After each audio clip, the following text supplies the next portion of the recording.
নমস্কার বন্ধুরা, আমি সুস্মিতা। আমার চ্যানেলে আপনাদের স্বাগত। আজকে আপনাদের রান্না করে দেখাবো দুধ পুলি। দুধ পুলি কীভাবে নরম থাকে সেটাই আপনাদের আজকে দেখাবো। চলুন তাহলে ভিডিওটা স্কিপ না করে দেখতে থাকুন। প্রথমেই চালনি দিয়ে চালের গুঁড়ো এভাবেই ঝেড়ে নিচ্ছি। এরপরে দিয়ে দেব সুজি। সুজি 1 কাপ মতো দেওয়া হয়েছে। আর এদিকে জল গরম করতে দিয়েছি। এরপরেই চালের গুঁড়ো আর সুজি এই গরম জলের মধ্যে দিয়ে দিলাম। গরম জলের মধ্যে চালের গুঁড়ো আর সুজি ভালোভাবে যদি মাখা হয়, পুলি অনেকক্ষণ নরম থাকে। পুলি তৈরি করার সময় অনেককেই দেখেছি শুধু চালের গুঁড়ো ব্যবহার করতে। অবশ্যই আপনারা 1 কাপ থেকে 1.5 কাপ মতো যদি সুজি ব্যবহার করেন, পুলি কিন্তু ভালো নরম হয়। খুব ভালোভাবে মাখা হয়ে গেছে একসাথে চালের গুঁড়ো আর সুজি। খুব বেশি শক্তও না, আবার একদম নরম না।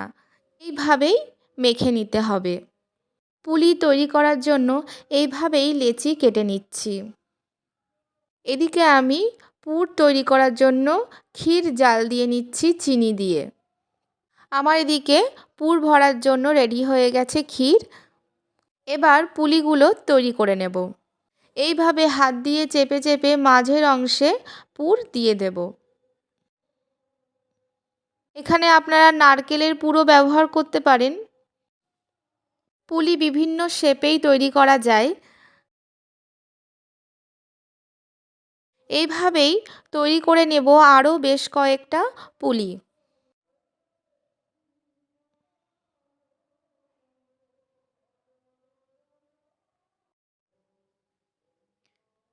আমাদের পুলি তৈরি করা হয়ে গেছে। এখানে 3 রকমের ডিজাইন করে পুলি তৈরি করা হয়েছে। পুলিগুলো কেমন বানানো হয়েছে অবশ্যই কিন্তু জানাবেন।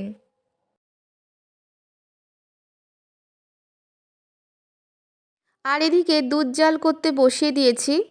দুধের মধ্যে 1/2 কাপ মতো গোবিন্দভোগ চাল দিয়ে দেওয়া হয়েছে। আর এদিকে দিয়ে দেব গুড়। যেহেতু এখন শীতের সিজন, তাই গুড় ব্যবহার করলে পুলি কিন্তু খেতে ভালো হয়। দুধ অনেকটাই ফুটে এসেছে। এবার আস্তে আস্তে পুলি তৈরি করে রেখেছিলাম সেগুলো এক এক করে এই দুধের মধ্যে দিয়ে দেব। সব পুলি দিয়ে দেওয়া হয়েছে।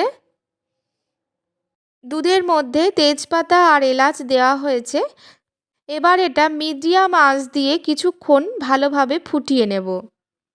এইভাবেই খুন্তি দিয়ে আস্তে আস্তে একটুখানি নিচের দিক থেকে নাড়াচাড়া করে নিতে হবে যাতে পুলিগুলো নিচে না লেগে যায়। আমার রেডি হয়ে গেছে দুধ পুলি।